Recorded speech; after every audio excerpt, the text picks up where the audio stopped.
My name is Meredith Callahan, and I am 34 years old. I stood frozen in the grand dining room of my family's mansion during Sunday dinner, when my brother Derek slammed his fist on the mahogany table, his face twisted with pure contempt as he spat those words at me. "This family is ashamed to have you share our name." Our mother, Patricia, nodded approvingly, her cold eyes confirming everything he said.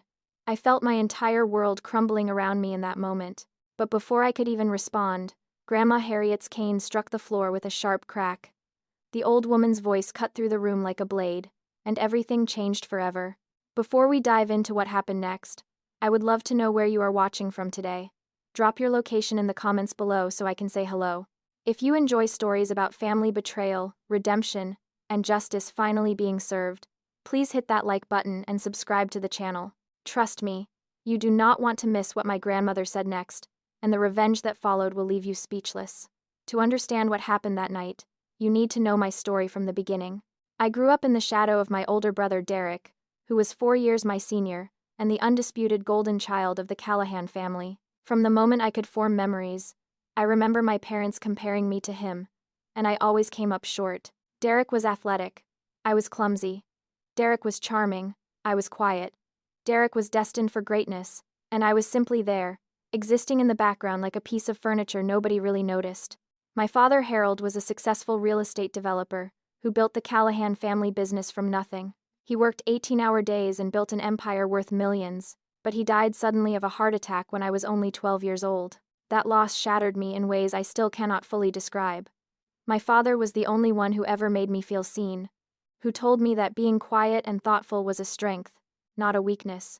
When he passed, I lost my only ally in that cold mansion. His will left the family business to be managed by Derek when he came of age, though there were provisions I would not learn about until much later. After my father's death, my mother Patricia changed, or perhaps she simply stopped pretending. She poured all her attention and love into Derek, grooming him to take over the business, introducing him to the right people, funding his every ambition. Meanwhile, I was shipped off to boarding school and told to stay out of the way. Every holiday I came home hoping things would be different, and every holiday I was reminded that I was merely tolerated, not welcomed. Patricia would forget to pick me up from the airport, forget to set a place for me at dinner, forget my birthday entirely. Derek would laugh and call me the family ghost, the one everyone knew existed but nobody wanted to see. Despite everything, I worked hard and built a life for myself. I graduated with honors, earned my CPA license, and landed a job at a respected accounting firm in the city. I climbed the ladder slowly but steadily, earning promotions through dedication and skill. I lived in a small apartment that I kept immaculate, drove an old Honda that got me where I needed to go, and saved every penny I earned. I never asked my family for money, never expected handouts, never complained about being left out of the will when Derek inherited everything. I simply kept my head down and tried to prove that I was worth something. Derek, meanwhile, inherited the family real estate company at 25 and immediately started living like a king. He bought a mansion twice the size of the one we grew up in, married a beautiful woman named Lorraine who came from old money, and threw parties that made the society pages. He drove luxury cars, wore designer suits, and never missed an opportunity to remind everyone how successful he was. Our mother Patricia moved into a guest house on his property and spent her days playing tennis at the country club, bragging about her brilliant son to anyone who would listen. They lived in a bubble of wealth and privilege while I struggled to make rent some months, and they never once offered to help. The only person in my family who ever treated me with genuine kindness was my grandmother, Harriet Callahan. She was 84 years old, sharp as a tack, and had built the original family fortune alongside my grandfather before he passed 20 years ago. Grandma Harriet insisted on monthly family dinners at the old Callahan estate, which she still owned and refused to give up despite Derek's constant pressure for her to sell. I dreaded these gatherings because they meant hours of subtle insults from my mother and Lorraine, condescending remarks from Derek, and the constant feeling that I did not belong. But I attended every single one because Grandma Harriet asked me to, and I loved her too much to disappoint her. This particular dinner was supposed to celebrate Derek's new development deal, a luxury condominium project that would supposedly make him even richer. From the moment I walked through the door, I knew it would be a difficult evening. Lorraine greeted me with a fake smile and a pointed comment about my dress, wondering aloud if I had bought it at a thrift store. Patricia ignored me entirely, rushing past to fuss over Derek's hair and tell him how handsome he looked.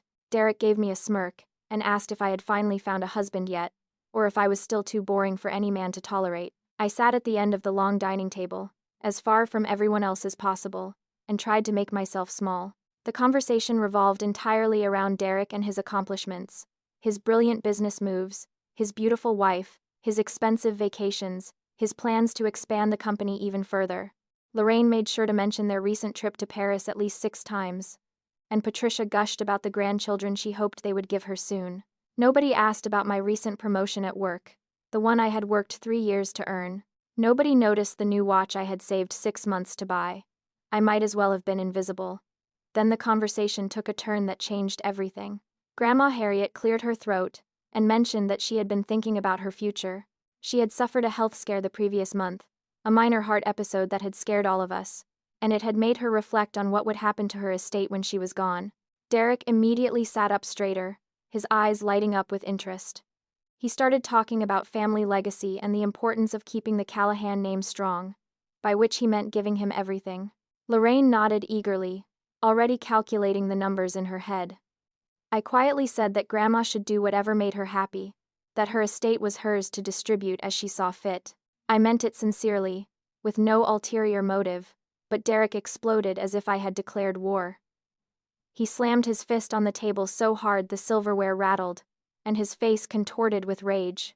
He accused me of trying to manipulate Grandma, of scheming to steal what rightfully belonged to him, of being a snake in the grass waiting to strike. And then he said the words that cut deeper than any knife. This family is ashamed to have you share our name. You have always been a disappointment, a burden, a stain on the Callahan legacy. Patricia nodded her agreement, her lips pressed into a thin line of disapproval. She said that I had always been different from the real Callahans, that perhaps I had taken after some distant relative nobody wanted to remember. Lorraine added that it must be embarrassing for the family to have such a plain, unsuccessful relative when they were so accomplished. They spoke about me as if I were not even in the room, as if I were a problem to be discussed rather than a person with feelings. I sat there absorbing every word, feeling something inside me crack and threaten to shatter completely. The silence that followed Derek's outburst was suffocating. I could not breathe, could not think, could not even defend myself against accusations that were so far from the truth. I had never once tried to manipulate anyone, never schemed for money or position, never done anything except try to earn my family's love through hard work and quiet dedication. But before I could find my voice, something extraordinary happened that I will remember for the rest of my life. Grandma Harriet rose slowly from her chair at the head of the table. At 84, her body was frail, but there was nothing weak about the fury burning in her eyes. She grabbed her cane and struck it against the marble floor, with a crack that echoed through the room like a gunshot. Everyone fell silent immediately, even Derek, who rarely showed respect to anyone.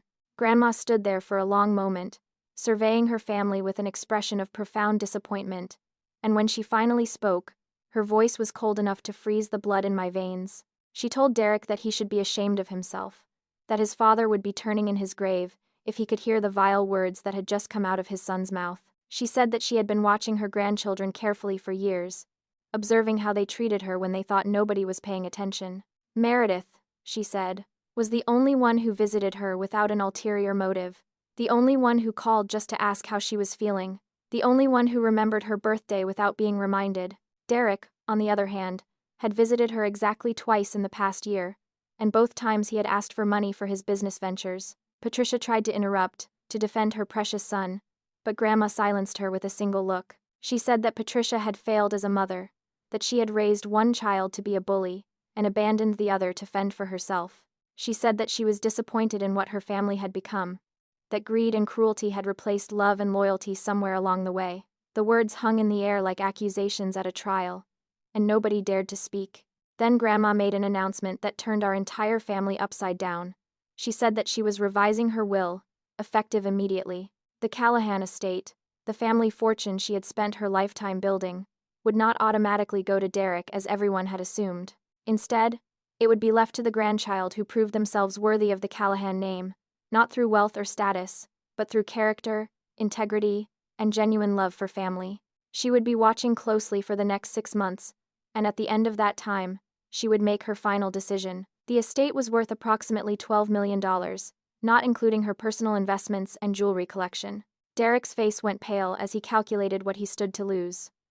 Lorraine grabbed his arm, her perfectly manicured nails digging into his sleeve, her expression shifting from smugness to panic. Patricia sputtered objections, claiming that Derek was the rightful heir, that he had been running the family business, that it was only fair for him to inherit. But Grandma was unmoved. She said that fairness had nothing to do with bloodlines or expectations, only with actions and character. The rest of the dinner passed in tense silence. Derek kept shooting me murderous glances across the table, as if this were somehow my fault, as if I had orchestrated the whole thing. Lorraine whispered furiously in his ear, undoubtedly plotting their next move. Patricia stared at her plate, refusing to look at anyone, her pride wounded by Grandma's public rebuke. I just sat there in shock, unable to process what had happened, unable to believe that someone had finally stood up for me. After dinner, as I was trying to slip out quietly, Derek cornered me in the hallway near the back entrance. He grabbed my arm hard enough to leave bruises and shoved me against the wall. His face was inches from mine, his breath hot with wine and rage.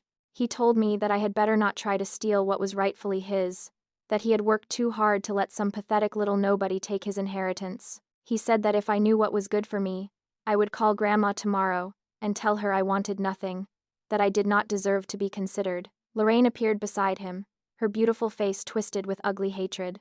She called me a scheming little mouse, a desperate spinster trying to claw my way into money I had not earned. She said that everyone knew I was jealous of their success, jealous of her beauty, jealous of the life I would never have. They made a terrifying pair standing there in the dim hallway, and I genuinely feared they might hurt me. But then footsteps approached, and they quickly released me, transforming back into the charming couple everyone thought they were.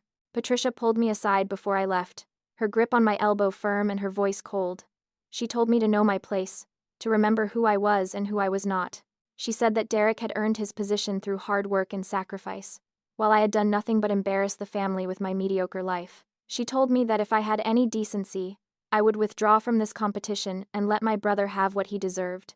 Then she turned and walked away, leaving me standing alone in the foyer of the house where I had grown up, feeling more like a stranger than ever. As I was walking to my car, Aunt Judith appeared from the shadows of the garden. She was my father's younger sister, 58 years old, who had always seemed sympathetic to my situation. She hugged me tightly and whispered that she was on my side, that she knew how difficult my family could be. She said that I could call her anytime I needed to talk, that she would help me navigate this impossible situation. I cried on her shoulder for a few minutes, so grateful to have at least one person who understood, before finally getting in my car and driving home. I cried the entire way back to my apartment, tears blurring my vision so badly I probably should have pulled over. But I made it home somehow, locked the door behind me, and collapsed on my bed without even changing my clothes. I lay there for hours, staring at the ceiling, replaying the evening in my mind. My brother's cruel words echoed in my head, my mother's cold dismissal, Lorraine's vicious insults, but also Grandma's defense, her sharp words, her promise that things might finally change. I fell asleep with a tiny spark of hope in my heart, not knowing that Derek was already planning his first attack. The next morning, I woke up late and rushed to get ready for work. I had an important meeting with a client that I could not miss, and I was determined not to let my family drama affect my professional life. I put on my best suit, fixed my makeup to hide the evidence of my tears, and drove to the office with my head held high. But when I arrived, something was wrong. My boss, Mr. Henderson, was waiting in the lobby with two people from Human Resources, their expressions grave and uncomfortable. Mr. Henderson asked me to follow him to the conference room, and my stomach dropped to the floor. I had worked at this firm for 8 years, had never received anything less than stellar performance reviews, had dedicated my life to building my reputation here. But the looks on their faces told me something terrible was about to happen. We sat down at the long table, and Mr. Henderson slid a folder across to me, his expression a mixture of disappointment and disbelief. Inside the folder were documents that accused me of embezzlement. According to these papers, I had been systematically transferring company funds to personal accounts for the past 2 years, skimming small amounts that added up to over $150,000. The evidence was detailed and damning, showing transaction records with my employee identification number, authorization codes that matched my login credentials, and account numbers traced to accounts supposedly opened in my name. I stared at the papers in complete shock, unable to comprehend what I was seeing. I told Mr. Henderson that this was impossible, that I had never stolen anything in my life, that someone was clearly trying to frame me. He said he wanted to believe me, that my record had always been exemplary, but the evidence was too substantial to ignore. Anonymous emails had been sent to the board of directors with all this documentation, and they had no choice but to investigate. Effective immediately, I was placed on administrative leave without pay. I would not be allowed in the building, my computer access was revoked, and I was instructed not to contact any clients or coworkers until the investigation was complete. I walked out of that conference room in a daze, my career of 8 years crumbling around me. The coworkers I passed in the hallway looked away, already having heard the rumors, already deciding I was guilty. 8 years of 60-hour weeks, of sacrificed vacations, of putting the company before my personal life, and it was all destroyed in a single morning by fake documents and anonymous accusations. I knew immediately who was behind this. Only Derek had the resources and the ruthlessness to orchestrate something like this, to destroy my livelihood, just to eliminate me from the competition for Grandma's inheritance. The evidence against me was sophisticated and terrifyingly convincing. Whoever had created these documents knew exactly how our company's financial systems worked, knew which transaction codes to use, knew how to make everything look legitimate. My work computer had apparently been accessed after hours on multiple occasions, always using my login credentials, always making small transfers that would not trigger automatic alerts. The pattern was clever, showing a gradual escalation that suggested a long-time scheme rather than a sudden theft. Everything had been designed to make me look like a calculated criminal. The coworkers I had thought were friends suddenly wanted nothing to do with me. Nobody returned my calls. Nobody responded to my texts. Nobody seemed willing to hear my side of the story. In the span of a few hours, I had gone from respected senior accountant to suspected embezzler, from trusted colleague to pariah. The isolation was devastating, almost worse than the accusation itself. I had spent years building relationships at that firm, attending birthday parties and wedding showers, supporting colleagues through difficult times, and now they all believed I was a thief. But there was one person who did not abandon me. Calvin Brooks was a senior analyst who worked in a different department, someone I knew professionally but had never been particularly close to. He found me sitting in my car in the parking garage, crying so hard I could barely breathe, and he knocked on my window with gentle concern. When I rolled it down, he said that he did not believe the accusations for a second, that he had watched me work for years and knew I was not capable of theft. Then he told me something that made my blood run cold. Calvin said that he had seen something strange the previous week, something that had not made sense at the time but now seemed significant. Derek's company employed an IT consultant, a man named Marcus, who was known in certain circles for his ability to hack into systems and create untraceable digital evidence. Calvin had seen this man in our building, in the hallway outside the IT department, late one evening, when he had stayed to finish a project. He had not thought much of it then, but now he wondered if that was how the fake evidence had been planted on my computer. The realization that Derek had planned this so carefully, that he had hired a professional to destroy my reputation, filled me with a combination of terror and rage. This was not an impulsive attack born of anger at the dinner table. This was a calculated, methodical scheme to eliminate me from Grandma's consideration by making me look like a criminal. If I was convicted of embezzlement, no court would allow me to inherit anything, and Derek would win by default. The depth of his cruelty took my breath away. Instead of crumbling under the weight of these accusations, I made a decision that surprised even myself. I decided to fight back. I requested copies of all the evidence against me through proper legal channels, documenting every step so they could not accuse me of destroying evidence. I took the documents home and spread them across my dining table, analyzing every line, every number, every timestamp, with the meticulous attention to detail that had made me a good accountant. I stayed up all night with coffee and determination, looking for any inconsistency that might prove my innocence. By dawn, I had found several discrepancies that a less careful criminal would have caught. Some of the transaction timestamps showed activity at times when I was verifiably elsewhere, attending a conference out of state, sitting in a meeting with 20 witnesses, or once at a doctor's appointment with medical records to prove it. The formatting on some documents was slightly different from my usual style, using a font spacing I never used, a date format I never employed. These were small details, things that might escape notice in a quick review, but to a trained eye, they were evidence of forgery.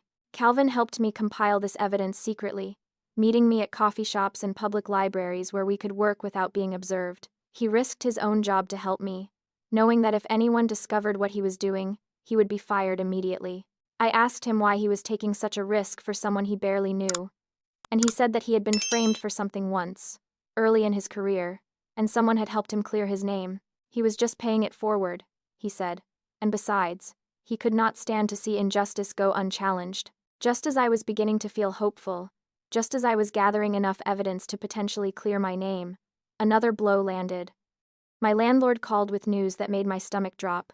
The building where I had lived for 5 years had been sold to a new owner, and that owner wanted me out immediately.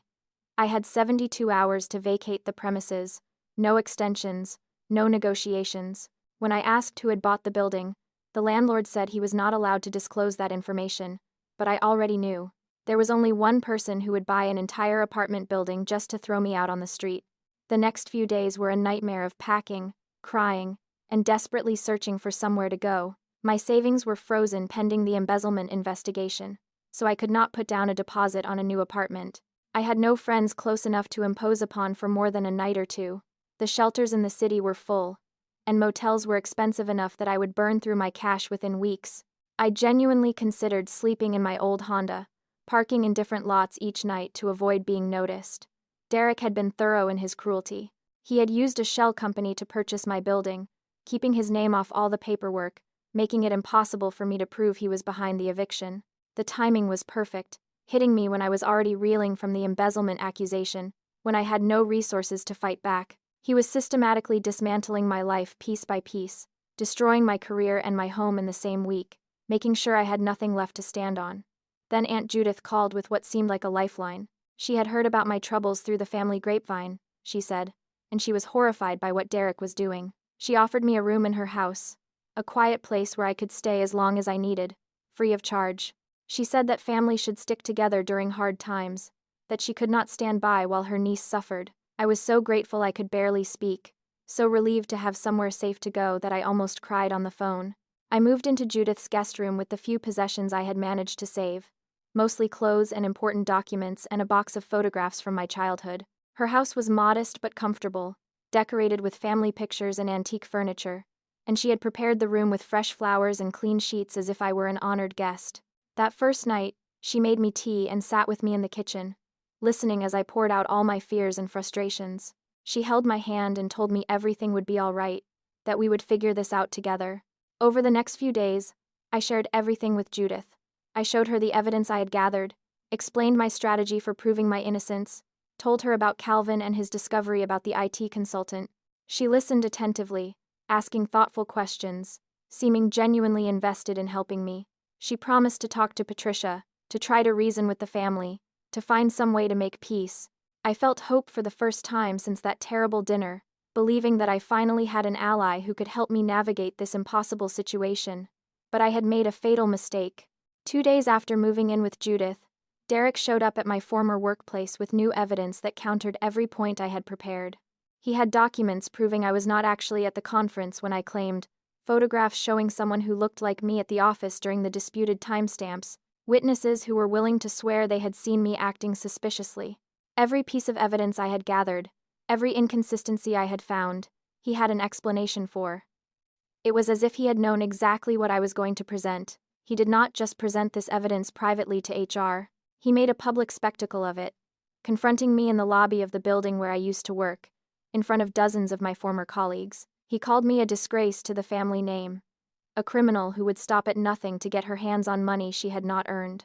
He said that he had tried to protect me, tried to give me a chance to confess quietly, but since I insisted on dragging this out, he had no choice but to expose the full truth. The security guards escorted me out of the building while everyone watched, and I heard whispers following me all the way to the parking lot. I was officially terminated that afternoon, fired with cause, my professional reputation destroyed beyond repair. 8 years of hard work, thousands of hours of dedication, and it was all gone because my brother had decided I did not deserve to exist. I sat in my car in that parking garage for hours, unable to move, unable to think, trying to understand how my life had fallen apart so completely in such a short time. I had lost my job, my home, my savings, and now my reputation. There was almost nothing left to take. But there was one thing I could not understand. How had Derek known exactly what evidence I was gathering? How had he been prepared for every argument I was planning to make? I had been so careful, had only discussed my strategy with Judith and Calvin. Calvin I trusted completely. And Judith was family, my father's sister, the one person besides Grandma who had ever shown me kindness. The thought that one of them might have betrayed me was too terrible to contemplate, so I pushed it aside and focused on survival. That night, I returned to Judith's house exhausted and defeated. She met me at the door with sympathy and hot soup, clucking over how pale I looked, insisting I needed to rest. After dinner, I excused myself to take a shower, needing a few minutes alone to process everything that had happened. The bathroom was at the end of the hallway, past Judith's bedroom, and as I walked by her door, I heard something that stopped me in my tracks. Judith was on the phone, and she was laughing. I pressed myself against the wall outside Judith's bedroom, barely breathing, straining to hear her conversation. Her voice was light and amused, completely different from the sympathetic tone she used with me. She was talking to Derek, I realized, recognizing certain phrases he used, and what she was saying made my blood turn to ice. She trusts me completely, Judith said with a laugh. I will know her every move before she makes it. This is almost too easy. My aunt, the only family member besides Grandma who had ever been kind to me, was Derek's spy. She had taken me into her home, not out of love or family loyalty, but to monitor me, to report my plans to my brother, to help him destroy me more efficiently. Everything I had shared with her, every strategy, every piece of evidence, every hope for clearing my name, she had passed directly to Derek. I had been feeding information to my enemy through the person I trusted most. I stood frozen in that hallway, as Judith continued her conversation. She talked about the money Derek was paying her, a percentage of whatever he inherited from Grandma, enough to set her up comfortably for life. She described me as pathetic and easy to manipulate, a stupid girl who had no idea what was happening around her. She said that destroying me was almost boring, that I made it so easy by trusting everyone who showed me the slightest kindness. Derek's voice on the other end of the line was tinny but audible, congratulating her on a job well done. I managed to make it to the bathroom without alerting Judith to what I had overheard. I locked the door behind me, turned on the shower to cover any noise, and collapsed against the wall. The betrayal cut deeper than anything Derek had done, because Judith had pretended to care. She had held my hand and made me tea and told me everything would be all right. And the whole time she was plotting against me. My father's own sister, the woman who used to bring me birthday presents when my mother forgot, was willing to sell me out for money. I sat on the bathroom floor for a long time, crying silently, wondering if I had any fight left in me. I had no job, no home of my own, no money, no reputation, and now no family I could trust. Even Grandma, for all her fierce words at that dinner, had not actually done anything to help me. I was completely alone against people with resources and power, and no conscience. For the first time in my life, I considered simply giving up. Maybe Derek was right. Maybe I was not meant to be a Callahan. Maybe I should just disappear and let them have everything. I stared at myself in the bathroom mirror, looking for any trace of the confident young woman I used to be.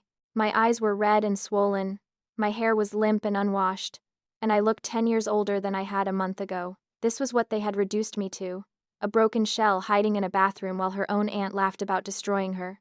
I put my hands on the sink and leaned forward, wondering if there was any point in continuing to fight a battle I was clearly losing. My phone buzzed in my pocket, and I almost ignored it. But something made me look, and I saw Calvin's name on the screen. His message was simple: found something important, need to meet. It's about your brother. I do not know why those words gave me strength when everything else had failed. Maybe it was because Calvin had nothing to gain from helping me, because his kindness came with no strings attached. Maybe it was because I was not ready to let Derek win, not willing to prove everyone right about me being worthless. I made a decision in that bathroom that changed the course of my life. I would not confront Judith, would not let her know I had discovered her betrayal. Instead, I would use her treachery to my advantage. If she was going to report everything I did to Derek, then I would feed her false information. I would let her think she was still fooling me while I worked in secret to build a real case against my brother. It was a dangerous game, but it was the only option I had left. I emerged from the bathroom with a neutral expression, telling Judith I was exhausted and heading to bed. She smiled sweetly and wished me good dreams, and I wondered how I had ever been fooled by her act. In my room, I texted Calvin back, arranging to meet him at a public library the next day. Then I lay in bed staring at the ceiling, planning my next moves, and for the first time since the dinner, I felt something other than despair. I felt anger, and anger, I discovered, could be very powerful fuel. The next morning, I told Judith I was going to spend the day at the library, researching employment law and wrongful termination cases.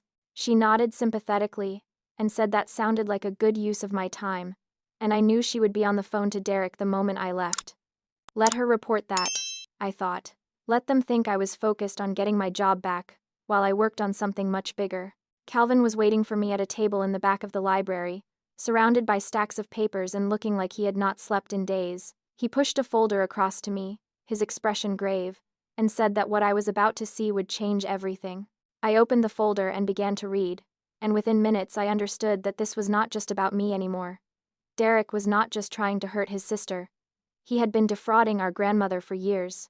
The documents in Calvin's folder told a story of systematic theft that took my breath away. Derek had been siphoning money from Grandma Harriet's personal accounts for at least 5 years, using forged signatures and falsified investment reports to cover his tracks. The amounts were staggering. Over $3 million moved to offshore accounts in the Caribbean, hidden behind shell companies and fake investment vehicles.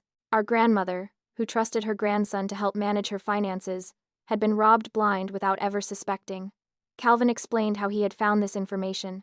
After discovering the IT consultant connection, he had started digging into Derek's company finances through public records.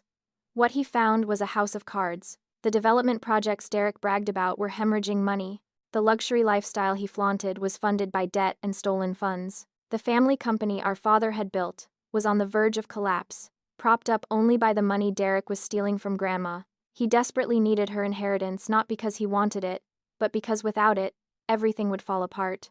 This was why Derek had reacted so violently at that dinner, when Grandma announced she was reconsidering her will. If she actually investigated her finances before making a decision, she would discover the theft. If she left her estate to me instead of him, he would lose his only chance to cover his crimes. I was not just competition for an inheritance. I was an existential threat to his entire scheme. That was why he had come at me so hard and so fast. Why he had invested so much in destroying my reputation and my life.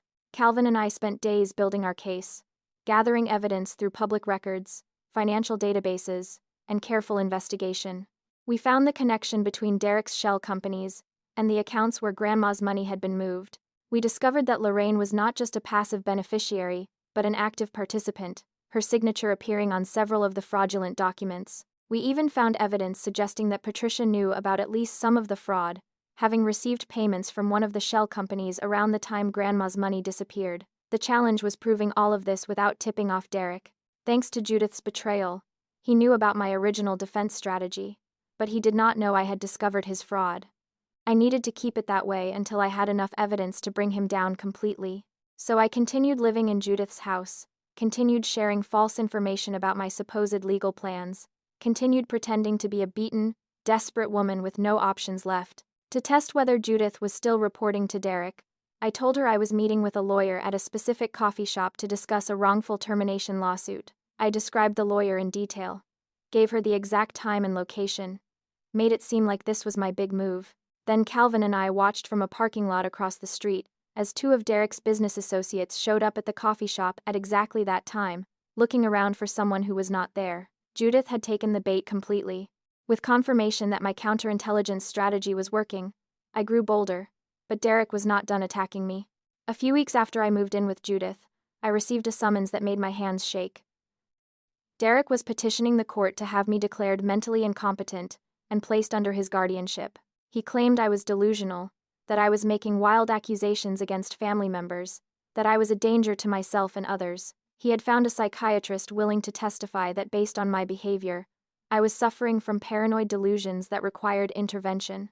The guardianship petition was Derek's most dangerous attack yet. If he succeeded, he would have legal control over my life. He could lock me in a psychiatric facility, prevent me from contacting anyone, and ensure I could never threaten him again. It was the nuclear option, the final solution to his Meredith problem. And given his resources and connections, given my current circumstances as an unemployed woman, living in a relative's spare room with no money for lawyers, he had a terrifyingly good chance of succeeding. The courtroom was intimidating, all dark wood and stern portraits of judges looking down with disapproval. I sat alone at the defendant's table, having been unable to afford legal representation. Across the aisle, Derek was surrounded by expensive lawyers in tailored suits, their briefcases bulging with documents designed to prove I was insane. Patricia sat in the gallery behind him, Lorraine by her side, both of them looking at me with the satisfaction of predators who have cornered their prey. Derek's lawyers painted a damning picture. They described a woman who had become obsessed with her brother's success, who had made increasingly erratic accusations without evidence, who had been fired from her job for stealing and then refused to accept responsibility. The psychiatrist Derek had hired testified that my behavior showed classic signs of paranoid personality disorder, that I saw conspiracies everywhere, that I was a danger to myself and potentially to others. They presented testimony from former coworkers who claimed I had seemed unstable in the months before my termination. Patricia took the stand as a character witness against her own daughter. She testified that I had always been troubled, even as a child. She described behavioral problems I had never had, emotional outbursts I had never thrown, concerning incidents that had never occurred. She said that she had tried to get me help over the years, but I had always refused, and she feared what I might do if left unsupervised. Lorraine testified that I had made threatening comments to her at family gatherings, that she was genuinely afraid for her safety. They were lying under oath, but who would believe me over them? When it was my turn to speak, I represented myself as best I could. I explained that the embezzlement charges had been fabricated, that I had evidence of inconsistencies in the documents. I described how Derek had bought my apartment building to evict me, how he had anticipated my every defense because someone was spying for him. I knew I sounded exactly like what Derek's psychiatrist had described, a paranoid woman seeing conspiracies everywhere. The judge's expression grew more skeptical with every word I spoke. I could see the judgment forming in the judge's eyes. I could see Derek's satisfied smirk, Patricia's triumphant posture, Lorraine's barely contained glee. They were going to win. They were going to lock me away and take everything. All my fighting, all my evidence gathering, all my determination to clear my name, would amount to nothing. I would disappear into some facility, and the Callahan family would pretend I had never existed. Then the courtroom doors opened, and Calvin walked in, but he was not alone. Behind him was a woman in a sharp gray suit, carrying a leather briefcase and radiating the kind of confidence that comes from years of courtroom victories. She strode to the front of the room and introduced herself as Margaret Chen, attorney at law, specializing in elder abuse and financial exploitation cases. She said she was representing Meredith Callahan pro bono, and she requested an immediate continuance to present new evidence relevant to this proceeding. The judge looked surprised but granted the request over Derek's lawyer's objections. Margaret approached the bench and presented a summary of the evidence Calvin and I had gathered about Derek's fraud. She explained that the petitioner in this guardianship case was himself under investigation for stealing millions from his own grandmother. She argued that this petition was not about protecting me, but about silencing me before I could expose his crimes. The judge's expression shifted from skepticism to concern. Derek's face went white as Margaret laid out the evidence. The shell companies, the forged signatures, the offshore accounts, the crumbling business empire hidden behind a facade of success. His lawyers huddled frantically, trying to formulate a response, but there was no good response to documented proof of fraud. The judge announced that the guardianship hearing would be postponed indefinitely pending investigation of these new allegations. For the first time in months, I had won a battle, but Derek was not the type to accept defeat gracefully.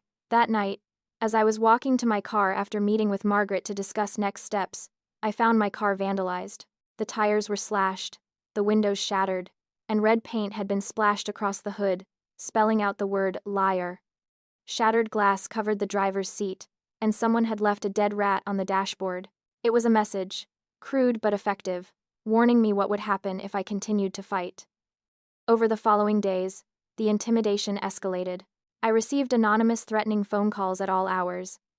Strange men followed me when I walked down the street. Someone broke into Judith's house while we were both out and went through my belongings, leaving everything slightly disturbed, so I would know they had been there. Derek's associates started showing up at places I frequented, never speaking to me, just watching with cold eyes.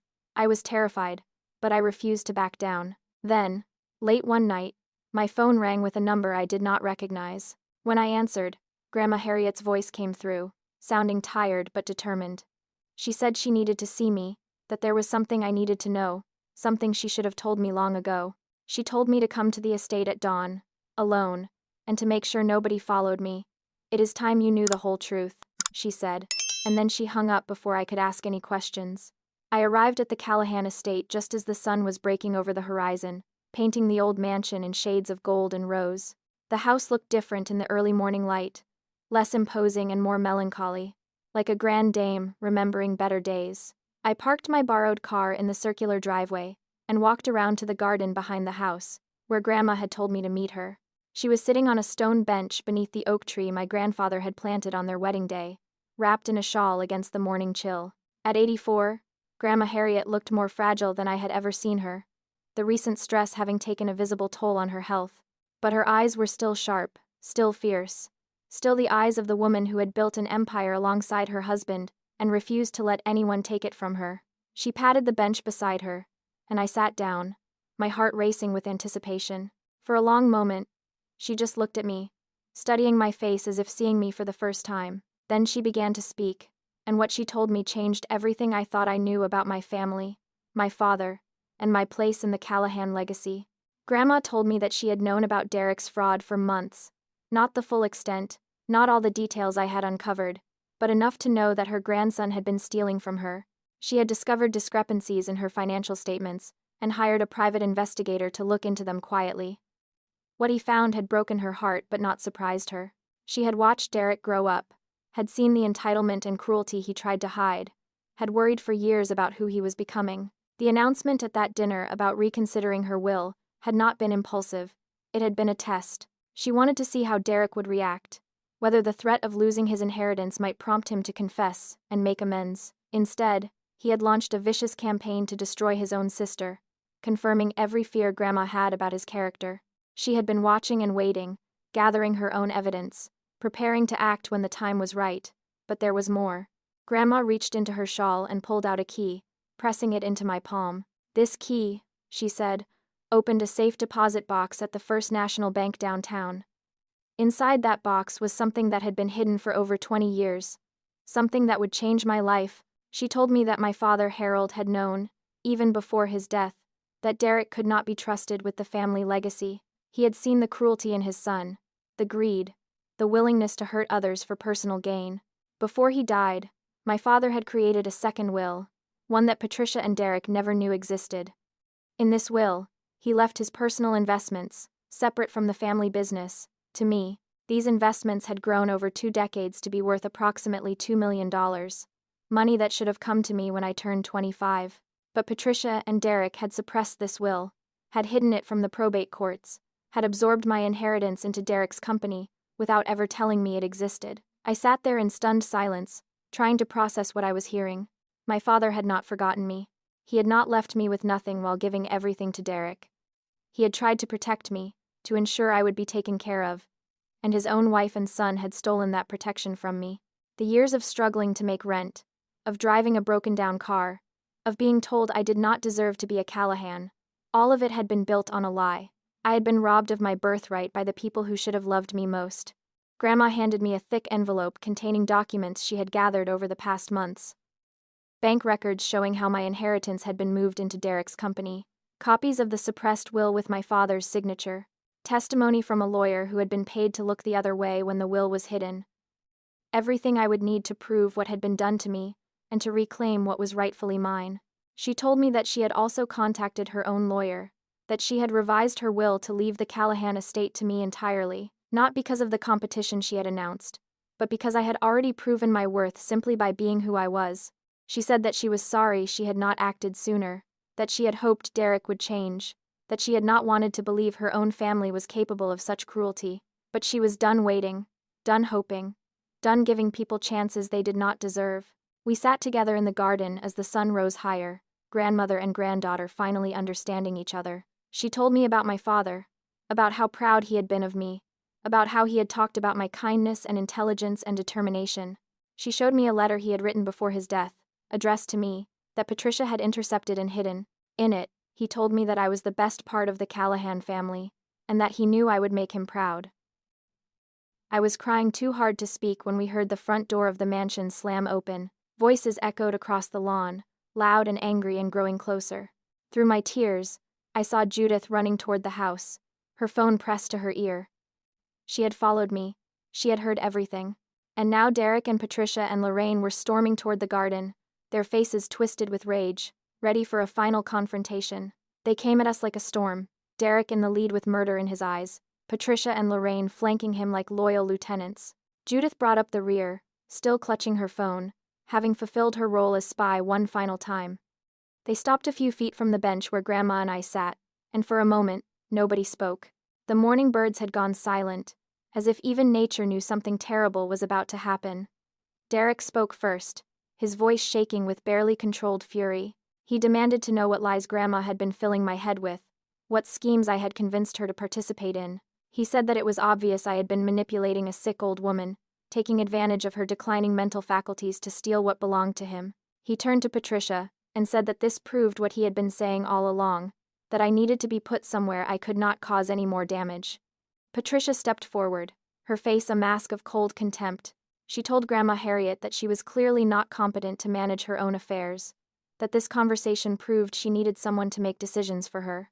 She suggested that perhaps the guardianship petition should have been filed against Grandma, not me. Lorraine nodded eagerly, adding that it was sad to see such a proud woman reduced to being manipulated by her pathetic granddaughter. Grandma Harriet rose slowly from the bench, and despite her age and frailty, something in her posture made everyone take a step back. She looked at her family, at the grandson she had helped raise, at the daughter-in-law she had never liked, at the woman who had married for money, and the sister-in-law who had sold her niece for a percentage.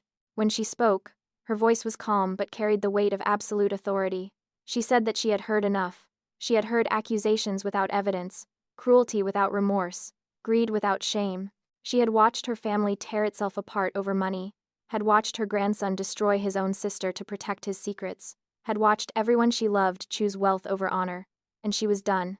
She walked slowly to the intercom panel on the wall of the garden shed and pressed a button. The door to the garden house opened, and two men stepped out. One was Grandma's lawyer, a distinguished gentleman I had met several times at family events. The other was a woman in a dark suit with a badge visible on her belt, a detective from the Financial Crimes Unit of the State Police. Behind them came Calvin and Margaret Chen, both looking grimly satisfied.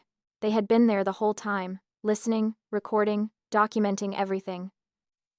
Derek's face went from red with anger to white with terror, in a matter of seconds. He started to speak, to object, to demand to know what was happening, but his words died in his throat as the detective began reading him his rights. He was under arrest for fraud, forgery, elder financial abuse, and theft of trust assets. The evidence was overwhelming, the witnesses were ready, and there was nowhere left to run. Lorraine tried to slip away, but another officer appeared at the garden gate to block her exit. She was also under arrest as an accomplice to fraud, her signature on those documents enough to implicate her fully. She started screaming that she did not know what Derek was doing, that he had forced her to sign things, that she was a victim too. But nobody believed her, and her designer heels sank into the soft garden soil as they led her away in handcuffs. Patricia stood frozen, watching her golden son being arrested, her world crumbling around her. The detective told her that she was being investigated for her role in suppressing my father's will, that charges might be forthcoming depending on what the investigation revealed. For the first time in my life, I saw my mother look afraid. She tried to appeal to Grandma, to claim she had not known what Derek was really doing, but Grandma just turned away from her. Aunt Judith tried to run, but Calvin blocked her path. The detective informed her that she was also under investigation for conspiracy and aiding fraud. Her deal with Derek, the money she had received for spying on me, was all documented. She started to cry, claiming she had only done it because she was afraid of Derek, because he had threatened her. But I remembered her laughing on the phone about how pathetic and easy to manipulate I was, and I felt no sympathy. She had made her choice, and now she would face the consequences. The next few hours were a blur of statements and paperwork and official procedures. Derek was taken to the county jail, bail set high enough that even his remaining assets could not cover it. Lorraine was processed and released to await trial, her family having posted her bond. Patricia was allowed to go home pending the investigation, but warned not to leave the state. Judith was released with similar conditions, her assets frozen until her role could be fully determined. When the police finally left and the lawyers had packed up their documents, I stood alone in the garden with Grandma Harriet. The sun was high in the sky now, the estate bathed in warm afternoon light, and for the first time in months, I could breathe. The weight of Derek's persecution, of my mother's coldness, of the constant fear and uncertainty, all of it lifted from my shoulders. I was free. Grandma took my hand and told me that she was proud of me, not because I had won, not because I had gotten my revenge, but because I had stayed true to myself through all of it. I had not become cruel like Derek, had not become cold like Patricia, had not sold my soul like Judith. I had fought back with integrity, had sought justice rather than vengeance, had proven that there was still honor in the Callahan name. That, she said, was why I deserved to inherit everything. The following months brought resolution to all the loose ends of my shattered life. The embezzlement charges against me were dropped immediately once Derek's crimes came to light, and my former employer offered to reinstate me with back pay and a formal apology. I accepted the apology but declined the job, having decided it was time to build something of my own. With my recovered inheritance and Grandma's support, I started my own accounting firm specializing in helping victims of financial abuse. Derek's trial was national news, the dramatic fall of a golden boy who had seemed to have everything. He was convicted on multiple counts and sentenced to 8 years in federal prison. Lorraine divorced him before the verdict came in, claiming she had been an innocent dupe, and retreated to her family's estate to rebuild her reputation. Patricia was not charged criminally, but was cut off from the family entirely, left to live on the modest pension my father had provided for her. Aunt Judith pleaded guilty to a lesser charge and received probation, but she would never be welcome in the Callahan family again. Calvin and I grew closer through all of it, our partnership in investigating Derek, evolving into something deeper. He had risked his career to help me when I had nothing to offer in return, and that kind of loyalty was rare and precious. 6 months after Derek's arrest, we had our first official date, and a year later, we were living together in a cottage on the Callahan estate grounds, close enough to check on Grandma regularly. Grandma Harriet's health improved dramatically once the stress of Derek's crimes was resolved. At 85, she took up watercolor painting and started hosting weekly dinners for the new, smaller Callahan family. She said that losing Derek and Patricia and Judith was painful, but that some branches need to be pruned for the tree to survive. What remained was stronger and healthier than what had been cut away. Standing in the garden where everything had come to a head, I sometimes think about how close I came to giving up. That night in Judith's bathroom, staring at my reflection, I had almost surrendered. If Calvin had not called when he did, if Grandma had not reached out when she did, everything might have been different. But they did call, and I did keep fighting, and now I was standing in the light, instead of hiding in the shadows. The family that once sneered at me for sharing their name now carries my legacy. The estate will pass to me when Grandma is gone, and I will use it to help others who have been betrayed by the people who should have loved them most. That is the real victory, not the money or the property, but the chance to turn my pain into purpose. If you have made it this far into my story, I want to thank you for listening. I know it was a long journey, but I hope it meant something to you. I want to ask you something. Have you ever been underestimated by the people who should have believed in you most? Have you ever been counted out, written off, told you would never amount to anything? If so, I want you to know that their voices do not get to define your story. You do. Please drop a comment below and tell me what part of my story resonated with you the most. Was it the moment Grandma stood up for me? The discovery of Judith's betrayal? The final confrontation in the garden? I read every comment and would love to hear your thoughts. If this story moved you, please hit that like button and share it with someone who needs to hear that justice is possible, that the underdogs can win, that family is not always blood but always love. Subscribe to this channel if you want more stories about overcoming betrayal and finding your strength. Thank you for being here with me today. I am sending you all the courage and determination you need to face whatever challenges are in your path. Remember, being underestimated is not a weakness. It is a superpower that lets you work in the shadows until you are ready to step into the light. Stay strong, stay true to yourself, and never let anyone tell you that you are not worthy of your own name.